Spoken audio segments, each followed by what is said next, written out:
Welcome to EPG Pathshala. I am Dr. Anurekha Chariwag, Assistant Professor Savitribai Phule, Pune University. Today we are going to discuss the module on non-Brahminical approach to the study of Indian society, Dr. B.R. Ambedkar. As students of sociology, we know that understanding Indian social reality is a very complex process. Depending and based upon our theoretical perspectives and positions, we can understand the society in its various complexities. We have discussed about how we can understand society using structural functionalism, especially drawing upon the works of M. N. Srinivas, or we can understand the society using an Indological perspective by drawing upon the works of G. S. Ghuri. Today, while understanding the non-Brahminical perspective by Dr. B.R. Ambedkar, it is very important to understand that the debates on caste in India have not really engaged with the ideas and theories which have been propounded and presented by Dr. B.R. Ambedkar. So, therefore, this module is an attempt to bring together the ideas of Dr. Ambedkar in trying to understand the inequalities, hierarchies that define the very structure of Indian society. This module discusses Dr. B.R. Ambedkar's analysis of the study of Indian society, referred to as a non-Brahmin approach. This approach is based on the idea that linkages between knowledge and power are real and its impact are what gets presented as reality or truth with regard to society. The crucial question embedded within this perspective is, how do we analyze India?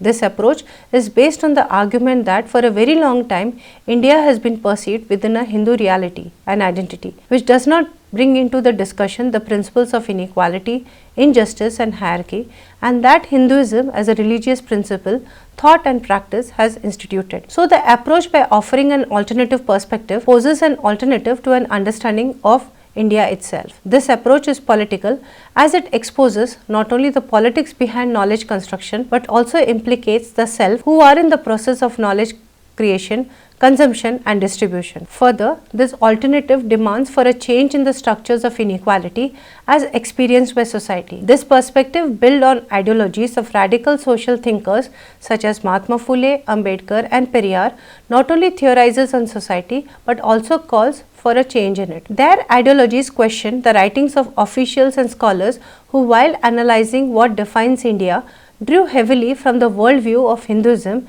and that privileged the Brahmins at the cost of the non-Brahmins. Such a Brahminical production of knowledge was challenged by the marginal voices who counterposed this hierarchical knowledge with an emancipatory perspective which brought out into the open the complexities and inequalities that defined the lives of a large number of Indians. I quote Rege extensively here. She states that the colonialists and nationalists contested the function of knowledge in colonial India. For both, the nature of knowledge about India was essentially Hindu and Brahminical. After the Second World War, social sciences discourses refashioned the binaries of Orient-Occident through the tradition modernity thesis or indigenous approaches, both of which, glossing over the structural inequalities in Indian society, normalize the idea of knowledge and education project offered in India as Hindu and Brahminical. Phule and Ambedkar, in different ways, by weaving together the emancipatory non-Vedic materialist traditions and new Western idea, and challenged the binaries of Western modernization and Indian tradition, private caste and gender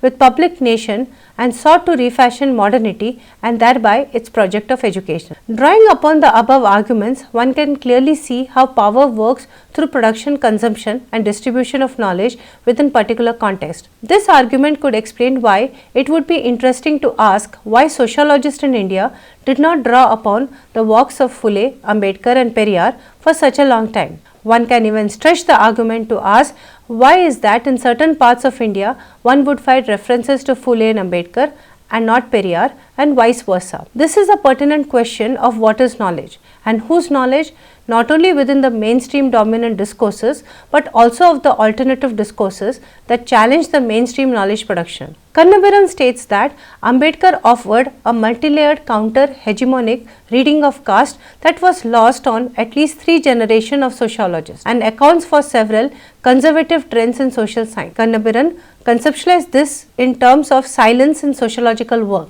which has great impact on how sociologists have approached and analyzed caste. Within academic discourse, there have been many discussions with regard to its conceptualization.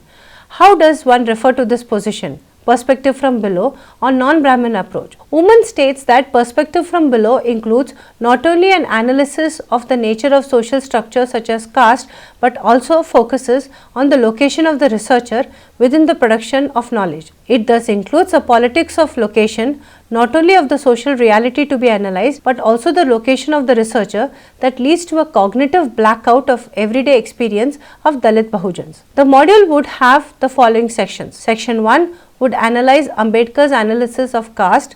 Section 2 would discuss Ambedkar's analysis of subordination of women, referred to as a non-Brahminical approach to the question of women's liberation in India. And Section 3 would examine Ambedkar's strategies against untouchability and caste system. Section 1. Dr. B.R. Ambedkar's analysis of caste. Dr. Ambedkar developed a theory of caste by analyzing its origin and growth and the humiliating process of untouchability. He argued that in its classical form, the caste system involved in itself social, economic, cultural and political frameworks of governance of Hindu society. This form of governance based on caste, which was exclusive to Hindu society, is hierarchical and unequal, as it divided the Hindu population into social group called caste. Further, there are these made endogamous, restricting marriage within the caste, and in addition assigned civil, cultural, educational and economic rights for each caste and in continuance by hereditary without freedom to change. The entitlements of rights are not only unequal across caste,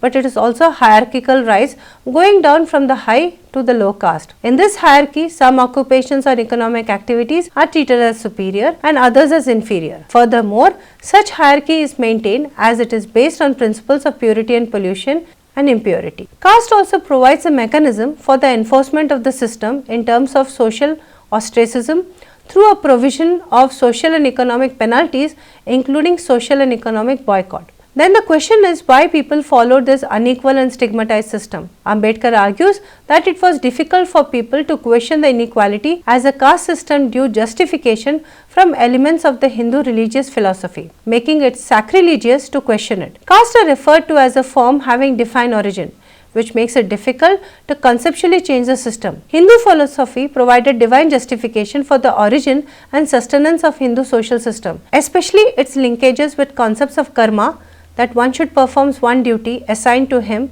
by his or her caste and birth and never question or challenge it, and rebirth.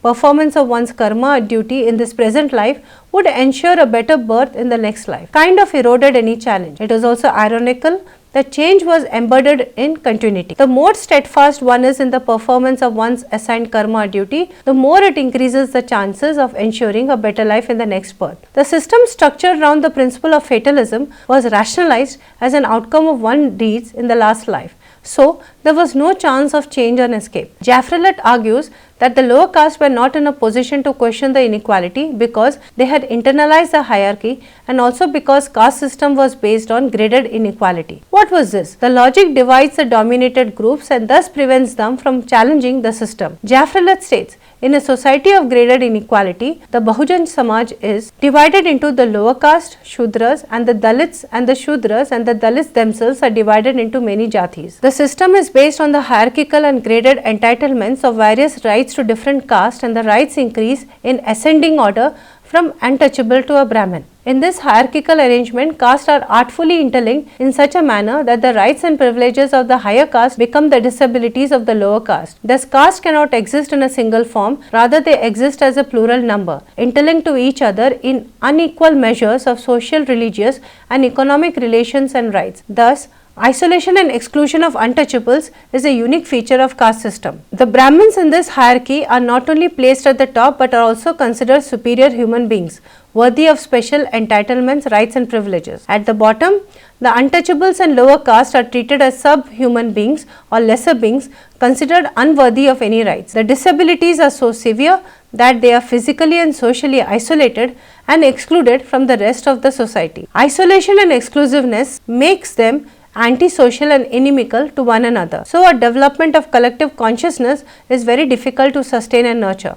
The most pertinent principle of the caste system is the fixation of rights and continuance thereof by hereditary. The caste social order gives multiple privileges and rights to the higher caste, particularly the Brahmins. For example, in the economic field, every member must follow the occupation assigned to caste. It left no scope for individual capacities, choices and inclination. Such a stratified system was based on the principle of no freedom to move. It was thus not so much the existence of classes or segmentation, but rather the idea of isolation and exclusiveness which was inimical to a free social order. Such a structure was based on unequal entitlements of rights among caste and inequality in the distribution of those castes where the lower caste suffered the most. The way social and economic rights were assigned, there was no possibility of socio-economic improvement for the lower caste. The members were deprived of the rights to choose occupation, acquire property and receive education. It is thus important to understand that the unique feature of exclusive privileges enjoyed by the Brahmins and denial of minimum rights to the lower caste, particularly the untouchables, in order to understand the present day intercaste economic inequality, especially between the Brahmin and the others. One could analyze the manner in which this inequality is expressed in the field of education. Within education, the problem was denial of the right to education and opportunities to develop human capacities. Education was equated to the study of Vedas. All castes did not have equal access to production, consumption and distribution of knowledge. Reading and writing were the prerogative of high caste and illiteracy the destiny of low caste. The teaching of Vedas, officiating at a sacrifice, receiving grants and presents are the exclusive rights or occupations of the Brahmins. There is no restriction on them to take up other occupations of other castes except that of the untouchables. The state did not hold itself responsible for opening establishments for the study of arts and sciences that concern the life of merchants and artisans. Each caste managed to transmit the required know-how to its progeny in the traditional ways of doing things. Brahmins, Kshatriyas and the Vaishyas could study Vedas, but only the Brahmins had the right to teach them. And in this structure, Shudras were allowed neither to teach them or study them, nor even hear them. Strong penalties were given to those who contravened these rules. Illiteracy thus became an inherent part of the caste system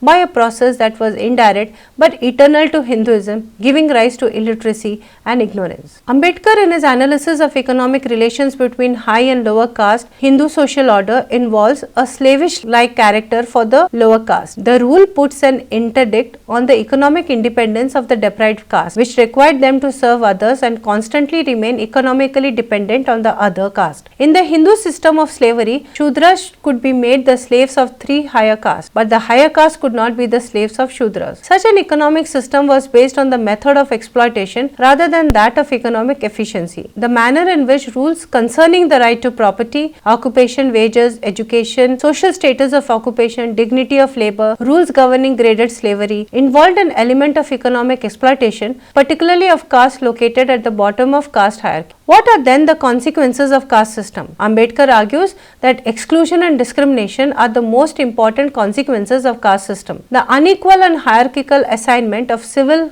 cultural, occupational and property rights among caste implies that although every caste except those at the top of the caste order suffer in varying magnitude from an unequal distribution of social and economic rights, the untouchables are excluded from access to any economic rights except manual labor or service to the caste above them. Moreover, they are prohibited from social intercourse and participation in several social and economic activities due to stigma of pollution associated with the caste. The caste system is not merely a division of labor but also division of laborers into watertight compartments without any opportunity for inter-occupational mobility. It was not only the division but also accompanying hierarchy in occupations, one graded above the other, which had led to social and economic gradation of laborers, subordination of natural human powers and inclination to the exigencies of social rules and dissociation of intelligence from work and create a contempt for physical labor. Thus, caste-based economic order entails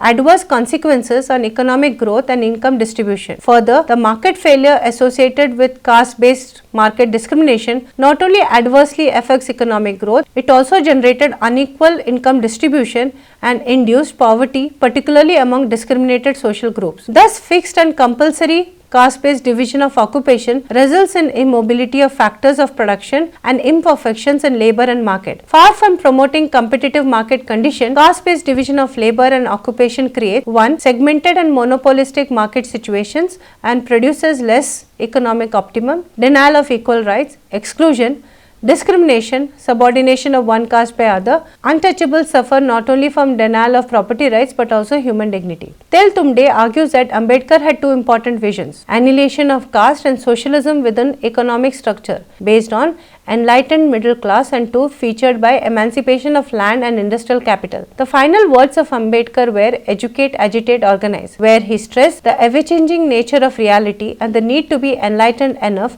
to confront it.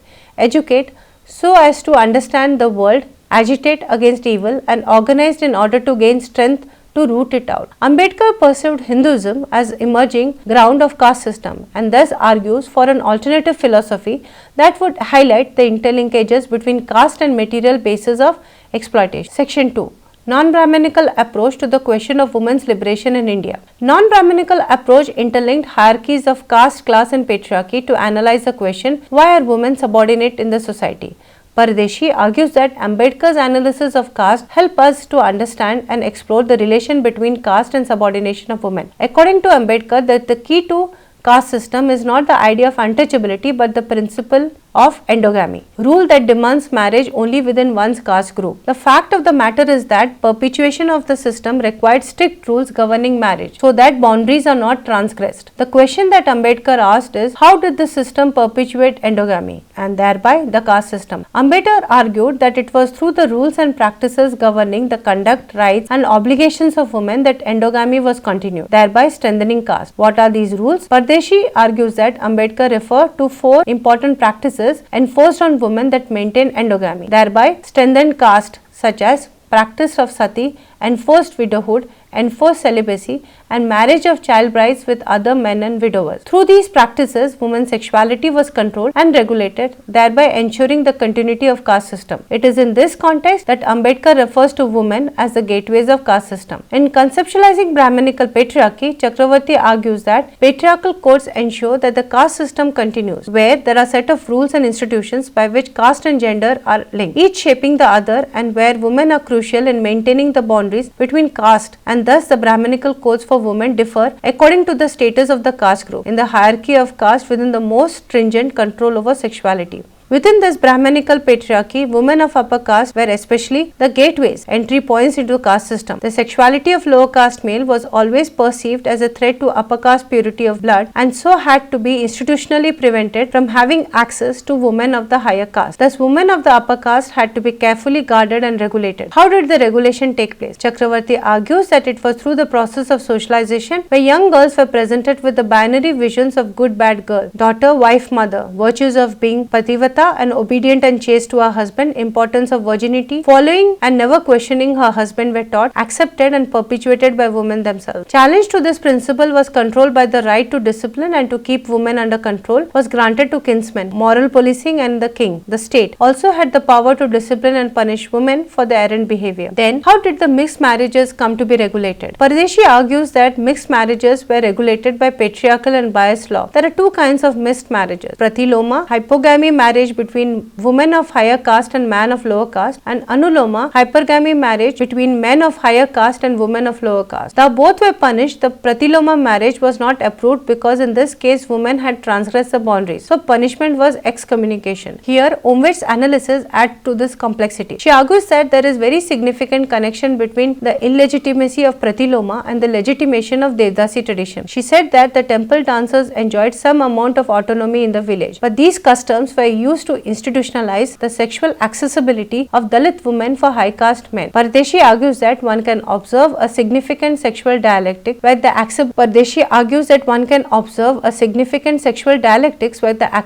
of Dalit women to high caste men is juxtaposed with the forbiddance of relation between women of higher caste and men of lower caste. This sexual dialectics informs caste interactions and behavior even in many parts of India in present time. Pardeshi argues that for Ambedkar, caste and patriarchy intersect as a system system to exploit women. But this system is not uniform, but exploitation varies in accordance with caste status. It is this intensified as one moves down the caste hierarchy. Pardeshi states that the exploitation of the Dalit woman is of a different nature than that of a high caste woman. Thus, from within a Phule Ambedkarite position, any claims to all women being a Dalit is only a rhetoric. To speak on behalf of all women is to deny the very core of Phule Ambedkarism. From the non-Brahminical position, the subordination of women in India is thus structured through the intersections of caste, class and patriarchy. Section 3. Ambedkar's strategies against untouchability and the caste system. As mentioned in the introduction of this module, Ambedkar had two important objectives. First, unite Dalits and Bahujan Samaj and then endow them a separate identity that would help them to challenge the Sanskritization process. Ambedkar implemented four strategies, which includes identity building, electoral politics, working with rulers, both British and Congress, and conversion to challenge caste. Ambedkar, by challenging the racial theory of caste hierarchy, argued that lower castes need to develop an identity which is not based on caste to regain their self-respect and overcome the division. So Ambedkar developed the identity of the sons of the soil, and Jafrelet explains that Ambedkar in his seminal book, The Untouchables, Who Were They and Why They Became Untouchables, argued that untouchables were descendants of the broken men and the original inhabitants of India before the conquest of the country by the Aryan invaders. According to Ambedkar, these broken men followed the principles of Buddha and identified and continued being Buddhists, despite many returning to the Hindu fold due to increased pressure from the Brahmins. According to Ambedkar, the broken men hated the Brahmins as they were perceived to be the enemies of Buddhism, and Brahmins, to deal with them, imposed untouchability upon broken men as they would not lead Buddhism. Thus, what Ambedkar believed is that if the groups defined as untouchables recognize themselves as sons of the soil and Buddhists, they would be able to transcend the differences of being divided into so many jatis and take a stand together as an ethnic group against the system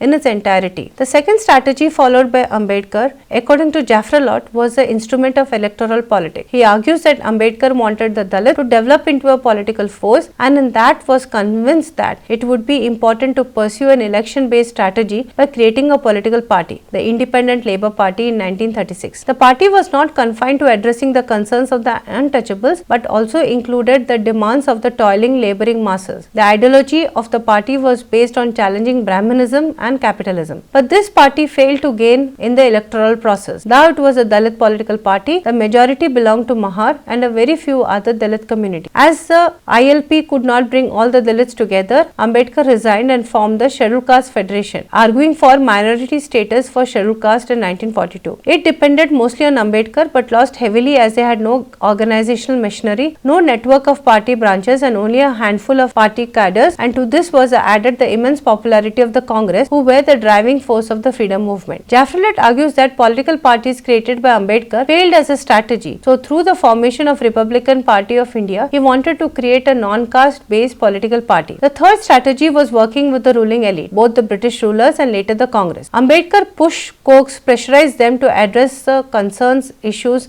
and causes of untouchable. Jafrelet argues that Ambedkar had an ambivalent attitude towards the British. On one hand, the British represented rational government cherishing values of equality with whom he could hope for a protection against the caste Hindus. On the other hand, he resented the British who ruled a foreign country with force and violence, thereby challenging values of equality, freedom and brotherhood. But evaluating both the Congress and British, Ambedkar strategically aligned with the British to gain maximum gains for the untouchable. Later on, he accepted the position of a law minister in independent India's first government led by Nehru, and later on as a president of the drafting committee of the constitution. For Ambedkar, this was a matter of strategy as he realized that it was easy to fight for the interest of the scheduled caste from inside the government. Jafrelet argues that it was through the efforts of Ambedkar that discrimination based on religion, race, caste, sex and birthplace were dealt with by giving due to right to equality, Article 15 and Article 17 that abolished untouchability. When Ambedkar failed to bring in uniform civil code to restructure the personal law, he tried to incorporate it within the directive principles of state policy. As the state shall endeavour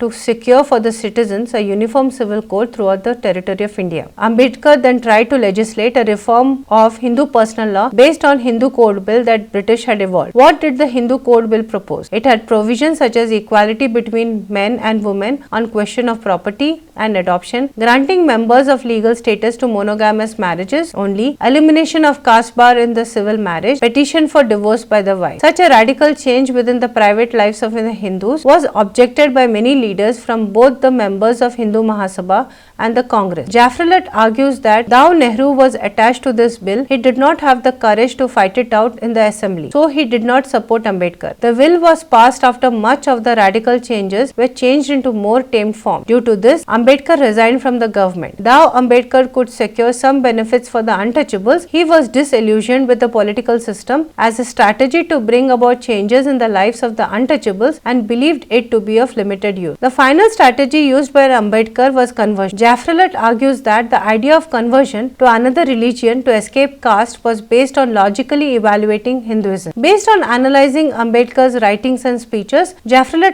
argues that the first instance that he referred to conversion was in 1927. It was in 1935 that Ambedkar announced his decision to leave Hinduism at the famous Yola conference. His famous words were, "Unfortunately for me, I was born a Hindu, untouchable. It was beyond my power to prevent that, but I declare that it is within my power to refuse to live under ignoble and humiliating conditions. I solemnly assure you that I will not die a Hindu." Why Buddhism? For Ambedkar, Buddhism formed the best possible choice because it was not only based on egalitarian principles but also that it was born in India. The impact of conversion was varied, for it was essentially the Mahas who converted and called themselves Bauddha, but despite this they could not escape caste hierarchy. Jafrullah states that not only did the Chambas not convert to Buddhism, but they also opposed any concession granted to the Bauddhas through positive discrimination. To add to this, many converted Bauddhas continue to follow and observe some Hindu custom. For Jafrullah, conversion by Ambedkar should not be perceived as a strategy of last resort, but instead as an effort to endow the untouchables with a new identity and a new sense of dignity. Conclusion. In this module, one analyzed a non-Brahminical approach to the study of India, particularly the perspective of Dr. Ambedkar. What are the important ideas that it raises? The approach strongly argues that to understand India, one has to locate it within the complex terrain of caste, class and patriarchy linkages which structure the life chances and opportunities of people. It raises important questions about knowledge itself, such as what is knowledge and who creates knowledge. It is important because sociology in India has to answer the question raised by Kalpana Karimaram: why did sociologists in India fail to take cognizance of Ambedkar's analysis of caste, especially the conceptualization of caste as graded inequality? This is important because the system was structured in such a manner that some groups were always below another group, which made it extremely difficult to organize them together and unify them. Further, by theorizing women as gateways of caste system, Ambedkar powerfully stresses how the structures of caste system continue through the control and regulation of women, and how women of different caste have different experiences, thus questioning the universal category of Indian women. Caste system was thus based on the principle of economic inequality and exploitation, where economic and socio-cultural inequality was a direct outcome of its governing principles and its core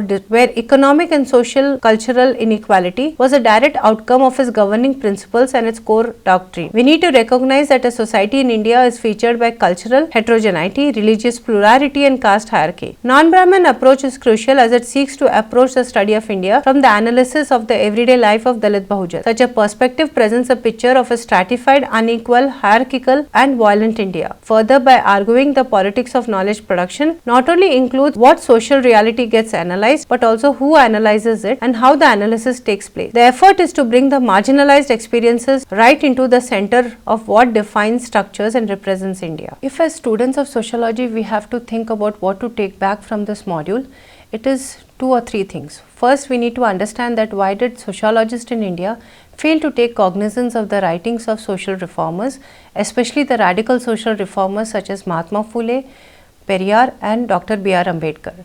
In trying to understand this question, it will bring us to focus about how knowledge itself gets constructed. As sociologists in India have debated with the question of caste and that of patriarchy, but for a very long time did not feel it relevant to engage with the ideas which were written by Dr. B.R. Ambedkar. This is a question that needs reflection. 2, the second important idea that we can take away from this module is this whole idea about that everyday life practices of Dalit Bahujans. That in order to understand what is India, we need to understand that Indian society is a structured society, a stratified society and a highly unequal society. Because of this, it is very important not only to focus on the ideas that make India beautiful, but also this whole discourse that we need to understand what reality and complex identity that India proposes.